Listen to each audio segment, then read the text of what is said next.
যেখানে আকাশ আর পৃথিবী মিলিত হয়, যেখানে প্রকৃতি তার অমিত সৌন্দর্য প্রকাশ করে, সেটি হচ্ছে পাহাড়। এই পাহাড়ের চূড়া থেকে যে দৃশ্য মেলে তা যেন এক অনন্ত শান্তির অনুভূতি দেয়। মেঘেরা যেন কল্পনার রাজ্যে বিলিয়ে যায়। প্রকৃতির সাথে এক হয়ে চন্দ্রনাথ আমাদের শিখিয়ে দেয় শক্তি, শান্তি ও সৌন্দর্যের অমূল্য সম্মিলন। চন্দ্রনাথ পাহাড় একটি পবিত্র তীর্থস্থান, যেখানে হাজার হাজার বছর ধরে হিন্দু ধর্মাবলম্বীরা পুজো ও ধ্যানে নিমগ্ন হন। এই পাহাড়ের চূড়ায় দাঁড়িয়ে আকাশ এবং পৃথিবীর সংযোগ অনুভব করা যায়। যাই হোক, আজকের এই ব্লগটি আমাদের চন্দ্রনাথ পাহাড় নিয়ে। তো চলুন শুরু করি এই ব্লগটি। রাত্র 9:30টায় আমরা চলে গেলাম ময়মনসিংহ স্টেশনে। সেখান থেকে আমরা বিজয় এক্সপ্রেসের মাধ্যমে চলে যাব সীতাকুণ্ড। এই ট্রেনটি সাধারণত চট্টগ্রাম যেয়ে থাকে। আমরা শোভন চেয়ারের টিকিট কেটেছিলাম। টিকিটের মূল্য ছিল অনলাইন চার্জ সহ 480 টাকা। ঠিক রাত্র 10টা 10 মিনিটে আমরা ময়মনসিংহ স্টেশন ত্যাগ করি এবং ভোর 5টায় সীতাকুণ্ড পৌঁছাই। সীতাকুণ্ড পৌঁছানোর পরেই আমরা স্টেশন থেকে একটু হেঁটে চলে যাচ্ছি চন্দ্রনাথ পাহাড়ের দিকে। যেহেতু শিবরাত্রির রাত ছিল, তাই এখানে অনেক ভিড় ছিল, অনেক মানুষ এসেছিল। আর শিবরাত্রি উপলক্ষে এখানে 3 দিন ব্যাপী মেলার আয়োজন করা হয়েছিল, যেখানে অনেক অনেক জিনিসপত্র পাওয়া যাচ্ছিল। আমরা 8 জন মিলে একটি হোটেল নিয়েছিলাম, একটি রুমই। তো আমাদের রুম ভাড়া পড়েছিল 1000 টাকা। আমরা একটা সস্তা হোটেলে উঠেছিলাম। হোটেলে কিছুক্ষণ রেস্ট নেওয়ার পর সকাল 7টায় আমরা সবাই মিলে চলে যাচ্ছি চন্দ্রনাথ পাহাড়ের উদ্দেশ্যে। তো দেখতেই পাচ্ছেন এখানে প্রচন্ড ভিড় ছিল, এখানে প্রচুর মানুষ ছিল, অনেক মানুষের সমাগম হয়েছিল, অনেক দূর দূরান্ত থেকে মানুষ এসেছিল। এমনিতে এখানে সারা বছর তেমন ভিড় থাকে না, কিন্তু শিবরাত্রিতে এখানে প্রচুর প্রচুর ভিড় হয়। তো দেখতেই পাচ্ছেন এখানে 3 দিন ব্যাপী মেলার আয়োজন করা হয়েছে। মেলাতে অনেক জিনিস পাওয়া যায়। তো আমরা এখন চলে যাচ্ছি ব্যাসকুণ্ডতে, যেখানে আমরা স্নান করব। ব্যাসকুণ্ড পুকুরে কিন্তু অনেক অনেক পুণ্যার্থী স্নান করতে আসে। আমরা এখন যে জায়গাটাতে রয়েছি, সেখানে যে আমরা এসেছি, আমাদের হোটেল থেকে এখানে দূরত্ব 15 মিনিটের মতো হবে। তো 15 মিনিটই কিন্তু এমন মানুষই ছিল। আমরা আপনাদের সাথে কিছু ফুটেজ শেয়ার করেছি। তো যাই হোক, আমরা ব্যাসকুণ্ডতে চলে এসেছি। এখানের ভিতরের অংশটা আপনাদের সাথে শেয়ার করছি। তো চলুন কথা না বাড়িয়ে এই ব্যাসকুণ্ডতে যাই।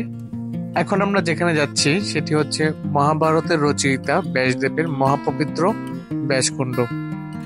তো চলুন, আমরা ব্যাসকুণ্ড সামনে চলে এসেছি। তো দেখতেই পাচ্ছেন কতটা ভিড়, এখানে দাঁড়ানো যাচ্ছে না। আর এটা হচ্ছে মহাপবিত্র ব্যাসকুণ্ড, এখানে সবাই স্নান করে। তো আমরা এখানে স্নান করব। দেখতেই পাচ্ছেন এখানে কি পরিমাণ মানুষ। এই জলাশয়ের চতুর্দিক দিয়ে কিন্তু প্রচুর মানুষ আপনারা দেখতে পাচ্ছেন। আর এই জলাশয়টি হচ্ছে ব্যাসদেবের পবিত্র ব্যাসকুণ্ড। তো যাই হোক, আমরা এখানে স্নান করে বেরিয়ে পড়লাম। তো এখানে প্রচুর পরিমাণ ভিড় ছিল। আমরা একটি মন্দিরে ঢুকে এখন আমরা শিবরাত্রির পুজো দিব। তো আমরা এখন লাইন ধরেছি, এখানে মন্দিরে ঢোকার জন্য লাইন ধরতে হয়, এত ভিড়। তো আমি আগেই বলেছিলাম এই গলিতে অনেকগুলো মন্দির রয়েছে, আসলে ডানে বামে অনেক মন্দির। তো আমরা এখন একটা জায়গায় যাচ্ছি আমাদের পুজো দেওয়ার শেষে। এটা হচ্ছে একটা মঠ। তো মঠটা দেখতে অনেক সুন্দর লাগছিল, তাই ভাবলাম একটু ঘুরে আসি। আর এটা হচ্ছে বিশ্বনাথ মন্দির। এটা আপনাদের সাথে আমরা সবার শেষে শেয়ার করব। আমরা এখন মঠের উপর উঠছি। তো এখানে ওঠার সময় ভাবছিলাম যে এখানে উঠতে আমাদের কষ্ট হচ্ছে, তা চন্দ্রনাথে উঠলে না জানি কতটা কষ্ট হবে। তো যাই হোক, আমরা মঠের উপর উঠলাম। এখন এখানে দেখলাম যে অনেকেই এখানে রাত্রি যাপন করেছে। আসলে হোটেল তো আসলে পাওয়া যায় না। তো যাই হোক, আমরা এখন মঠ থেকে নেমে একটু খাবার দাবার খেয়ে নিলাম। খাবারের মান খুবই বাজে ছিল। তো যাই হোক, খাবার খেয়ে আমরা হোটেলে চলে গেলাম। হোটেলে মোবাইল চার্জ দেওয়া এবং রেস্ট নেওয়ার পর আমরা বিকাল 4টায় চন্দ্রনাথ পাহাড়ে ওঠার উদ্দেশ্যে বের হয়ে পড়লাম। তো এখানে প্রথমে আমরা লাঠি কিনে নিলাম। এখানে প্রতিটি লাঠি আমাদের কাছে 20 টাকা করে নিয়েছে। এখানে কিন্তু মোটামুটি ভালো মানুষ ছিল। আর পাহাড়ে যে এখন উঠছি এই টাইমটাতে ভিড় কম ছিল। তো আমরা কয়েকজন মিলে যাচ্ছিলাম, আমরা 8 জন, এবং আমাদের সামনে আরো কিছু মানুষ ছিল, তারাও উঠবে। তো চলুন আমরা চন্দ্রনাথ পাহাড়ে উঠি এবং আপনাদের সাথে শেয়ার করি আমাদের এই পবিত্র চন্দ্রনাথ ধাম। তো শুরুতেই আমরা একটি গেটের সামনে এসেছি। এখানে 2টি রাস্তা রয়েছে। একটি রাস্তা দিয়ে সাধারণত মানুষ নামে, আর একটি রাস্তা দিয়ে উঠে, একটি পাহাড়ি রাস্তা আর কি। আমরা বাম সাইডের রাস্তা দিয়ে যাচ্ছি। এই পাহাড়ি রাস্তা দিয়ে ওঠা নাকি বেশি সুবিধাজনক, কারণ সিঁড়িগুলো বেশি খাড়া খাড়া ছিল, তাই আমরা পাহাড়ি রাস্তা দিয়ে উঠেছি। তো চলুন আমাদের সাথে যাওয়া যাক চন্দ্রনাথ পাহাড়ের চূড়ায়।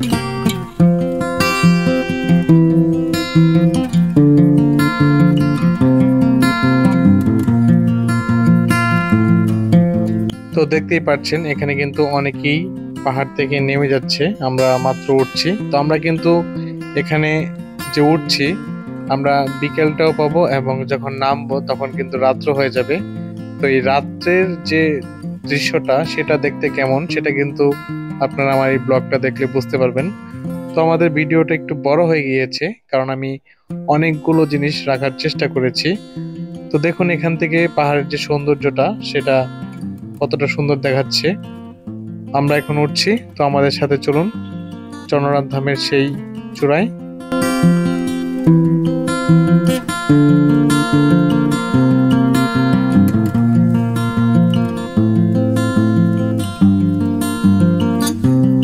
আমরা কিন্তু সবাই খালি পায়ে উঠছি।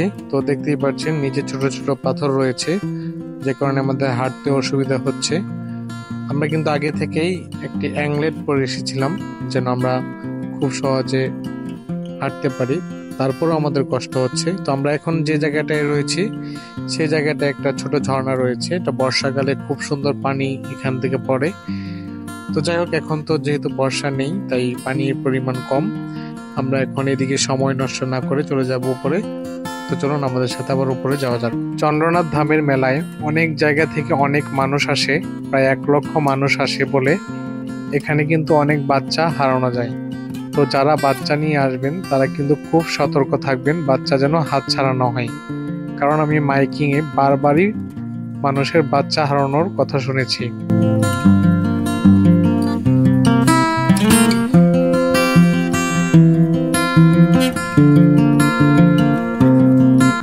আমরা এখন পর্যন্ত প্রায় 20 থেকে 25 মিনিট হেঁটেছি, অর্থাৎ 20-25 মিনিটে আমরা এতটুকু উপরে উঠেছি। তো আমরা এখন আরো উপরে উঠবো। তো দেখতেই পাচ্ছেন আমরা এখন যে জায়গাটায় রয়েছি সেই জায়গাটা আমরা কত সুন্দর একটা ভিউ পাচ্ছি। আমরা কিন্তু সবাই রেস্ট নিচ্ছিলাম, আসলে একবারে এতটা উপরে ওঠা সম্ভব নয়। কতটা করছে গো? 25% না অর্ধেক? 224 দাদা, আর বেশি 224 আছে। দেখতেই পাচ্ছেন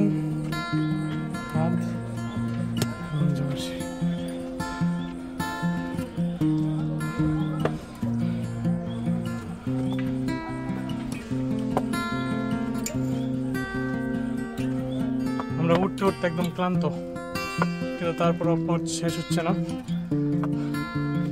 তো চলুন আমাদের সাথে দেখা যাক, সর্বোচ্চ চূড়ায় ওঠার চেষ্টা করছি।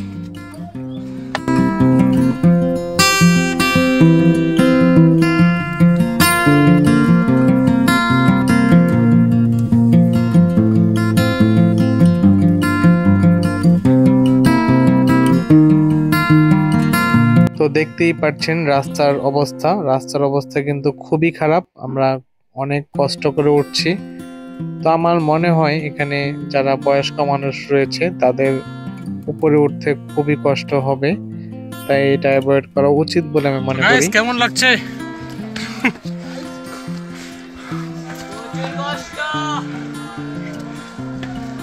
কষ্টে মরে যাচ্ছি। আমি ভেবেছিলাম যে চন্দ্রনাথ পাহাড়ে ওঠা মনে খুব একটা কঠিন নয়, কিন্তু আসলে এতটা কঠিন জানলে আমি কখনোই আমার ছাত্রদের নিয়ে আসতাম না, কারণ এখানে সত্যি সত্যি অনেক রিস্ক রয়েছে। তো যাই হোক, আমরা এখন যে জায়গাটা উঠেছি সেই জায়গাটা থেকে আমরা অনেক সুন্দর ভিউ পাচ্ছি। আসলে আমরা প্রতিটা মোড়ে মোড়েই কিছুক্ষণ রেস্ট নিচ্ছিলাম, আসলে দম থাকে না, অনেক কষ্ট হচ্ছিল। তো যাই হোক, আমরা এই জায়গায় কিছুক্ষণ রেস্ট নিয়েছি। তো চলুন আপনাদের সাথে প্রকৃতিটাও শেয়ার করি।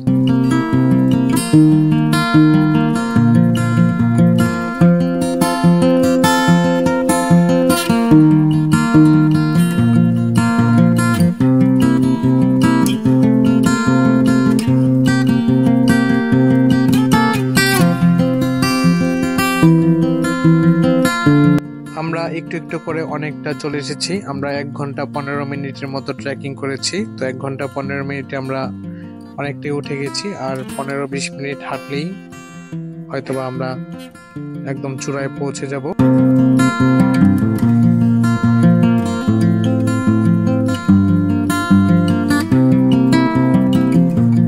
তো এখানে আসার পর আমরা দুটি মন্দির পাশাপাশি দেখতে পেরেছি। তো এখানে কিন্তু আমাদের অনেকক্ষণ রেস্ট নিতে হয়েছে, আমরা খুবই ক্লান্ত ছিলাম। তো একটি মন্দিরে আমরা প্রবেশ করলাম এবং আপনাদের সাথে শেয়ার করলাম। এখানে সবাই পুজো দিচ্ছিল। আমরা আরেকটি মন্দিরে প্রবেশ করেছিলাম, কিন্তু আসলে সেখানে কারেন্ট ছিল না, যে কারণে ভিডিও করতে পারিনি। তো যাই হোক, আমরা এখন আবার যাচ্ছি চন্দ্রনাথের ওই চূড়ায়, দেখতে পাচ্ছেন ওইখানে মন্দির, আমাদের গন্তব্য ছিল ওইটাই। তো 1 ঘন্টা 20 মিনিটের মতো আমরা হেঁটেছি। যে কষ্ট হচ্ছে সেটা আপনাদের বলে বোঝাতে পারবো না, অন্য কারো কি হচ্ছে জানি না, কিন্তু আমার খুব কষ্ট হচ্ছে। তারপরও যখন এসেছি তখন উঠবই। তো সিঁড়িগুলো কিন্তু আস্তে আস্তে উঠতে হয়, দ্রুত উঠলে দম ফুরিয়ে যায়।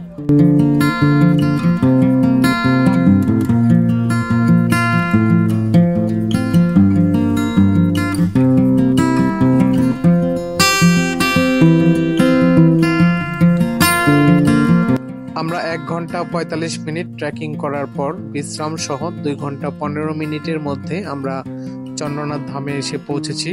এখানে আসার পর আনন্দে আমার চোখ দিয়ে জল পড়ছিল, কারণ আমি অনেক কষ্ট করে উপরে উঠেছি এবং সফল হয়েছি। যাই হোক, আমরা মন্দিরের ভিতর প্রবেশ করলাম এবং মন্দিরের চারদিকে আমরা একটু ঘুরলাম।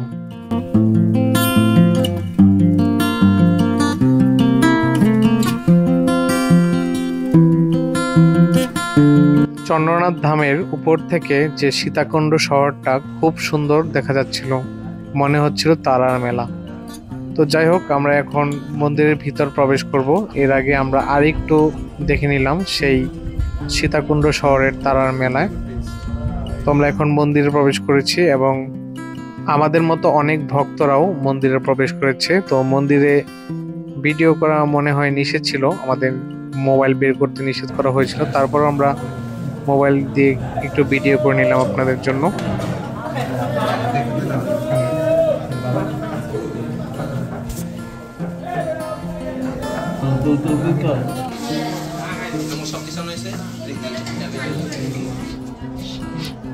জলদি শেষ করলাম, কিন্তু মনে ইচ্ছা দাদা পৌঁছতে পারলাম। সমস্যা নাই, জল দিতে পারলাম না, এসে এত কষ্ট করে উঠা। দর্শন তো হয়েছে। আমরা চন্দ্রনাথ দর্শন করলাম, চন্দ্রনাথ বাবার মন্দির, আমাদের খুবই ভালো লেগেছে। তো রাত হয়ে গেছে, তাই আমরা জল দিতে পারিনি, কিন্তু আমরা দর্শন করেছি। আমরা অনেকেই জল দিতে পেরেছি, অনেকেই পারিনি। আমরা এখন নামবো, কিন্তু এখানে কোনো লাইট নাই, তাই আমরা মোবাইলের টর্চ ফোনের ফ্ল্যাশ ব্যবহার করে নামবো। এই যে লাইট। তো চলুন আমরা নামি। আমরা মন্দিরে প্রায় আধা ঘন্টা সময় কাটিয়েছি। তো আমাদের খুবই ভালো লেগেছিল। তো আমরা একটি গ্রুপের সাথে এখন নিচে নামবো। তো দেখতেই পাচ্ছেন এখানে কিন্তু কোনো লাইটের ব্যবস্থা নেই। আমরা কিন্তু শিবরাত্রির পরের দিন উঠেছিলাম পাহাড়ে, কারণ আমরা জানি আগের দিন অনেক ভিড় ছিল। ওই দিন 2 জন লোক মারাও গিয়েছিল এবং অনেকে পড়ে গিয়েছিল পাহাড় থেকে।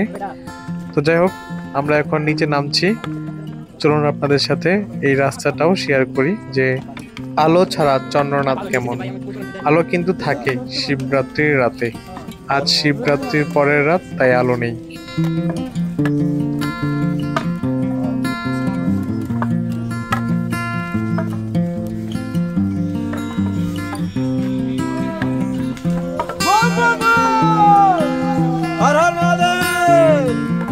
তো এখন পর্যন্ত আমরা নামছি, তো সিঁড়িগুলো এখন পর্যন্ত কিন্তু ভালো আছে। তো কিছুক্ষণ পরের সিঁড়িগুলো কেমন তা কিন্তু আপনাদের সাথে ভিডিওতে শেয়ার করব। তো সেই পর্যন্ত আমাদের সাথে থাকুন এবং আমাদের সাথে চন্দ্রনাথ থেকে নামতে থাকুন।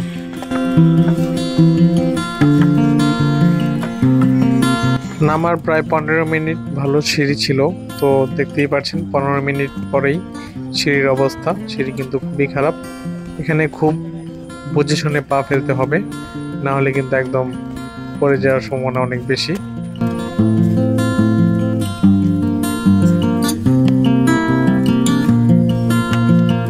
শিবরাত্রির রাতে এবং এর পরের দিন, অর্থাৎ সব মিলিয়ে 3 দিন এই পাহাড়ে সাধারণত হিন্দু ধর্মাবলম্বী মানুষেরাই আসে।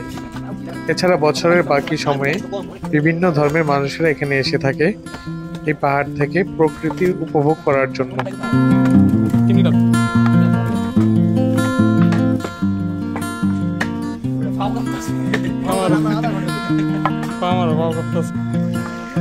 আমরা প্রায় 40 মিনিটের মতো নিচে নামছি। তো এখানের সিঁড়িগুলো কিন্তু একদম অনেক বড় বড় সিঁড়ি ছিল, তাই আস্তে আস্তে নামতে হচ্ছিল। তো আমাদের সাথে অনেকেই নামছিল, তো আমাদের প্রায় সকলেরই কিন্তু পা কাঁপছিল। আমরা মাঝে মাঝে সিঁড়িতে বসে রেস্ট নিচ্ছিলাম। আসলে আমরা আরেকটা ভয়ও পাচ্ছিলাম যে যেহেতু আমরা মাত্র কোটি কয়েকজন আছি, যদি কিছু হয় পথে, কিন্তু আসলে পথে কিছু হয়নি। তো দেখতেই পাচ্ছেন আমার হাত থেকে কিন্তু লাঠি পড়ে গিয়েছিল, আমরা এতটা ক্লান্ত ছিলাম। তো আমরা আস্তে আস্তে হাঁটছি, দেখা যাক আমরা কতটুকু এসেছি। আসলে আমরা বেশি টুকু আসতে পারিনি। আমরা এখানে একজনের সাথে দেখা হয়েছিল, দোকানদার ছিল, তিনি বলেছেন আমরা মাত্র নাকি অর্ধেকটা এসেছি। আমরা তো পুরাই হতাশ হয়ে গিয়েছিলাম। তো যাই হোক, চলুন আমরা আবার নিচে নামি।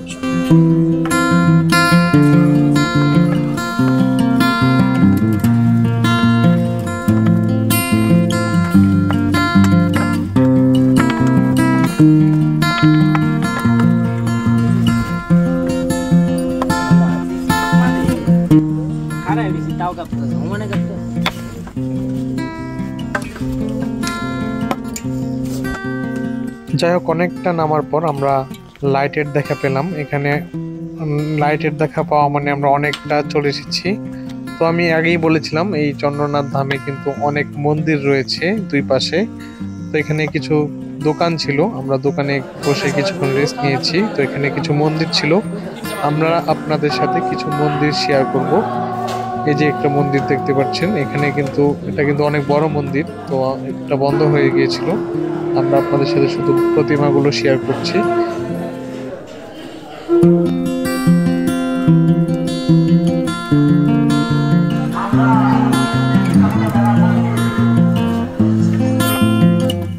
আমরা এখন আছি মা ভবানীর মন্দিরে। তো মা ভবানীর মন্দির খুবই সুন্দর একটা মন্দির। এখানে যে প্রতিমা ছিল, মায়ের রূপটা, সেটা ছিল অপূর্ব দেখার মতো। তো চলুন আপনাদের সাথে শেয়ার করি।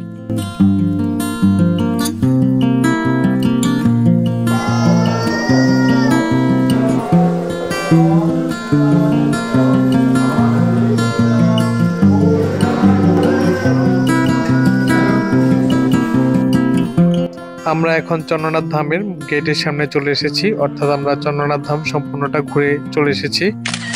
তো যাই হোক, আমাদের কাছে 3টি স্মৃতি হয়ে থাকবে। এটা হচ্ছে নামার সিঁড়ি, এখান দিয়ে নামতে হয়। তো আমরা এখন বলেছিলাম যে বিশ্বনাথ মন্দিরটা আপনাদের সাথে সবার সাথে শেয়ার করব। এখন আমরা বিশ্বনাথ মন্দিরে চলে এসেছি। এই মন্দিরটি দেখতে অনেক সুন্দর, তাই আমরা এটা ভিডিও করেছি। তো এটার ভিতরে কিন্তু ভিডিও করা নিষেধ, তারপর আমরা কিছুটা ভিডিও করেছি। তো যাই হোক, এই ভিডিওটি আপনাদের কাছে কেমন লাগলো তা অবশ্যই জানাবেন, এবং ভালো লাগলে সাবস্ক্রাইব করবেন। একটি উপদেশ, যে চন্দ্রনাথ ধামে এসে মেলা থেকে কোনো খাবার কিনে খাবেন না, খেলে পস্তাবেন। ধন্যবাদ সবাইকে, ভালো থাকবেন, সুস্থ থাকবেন। পরবর্তী আরেকটি ব্লগে আবার দেখা হবে।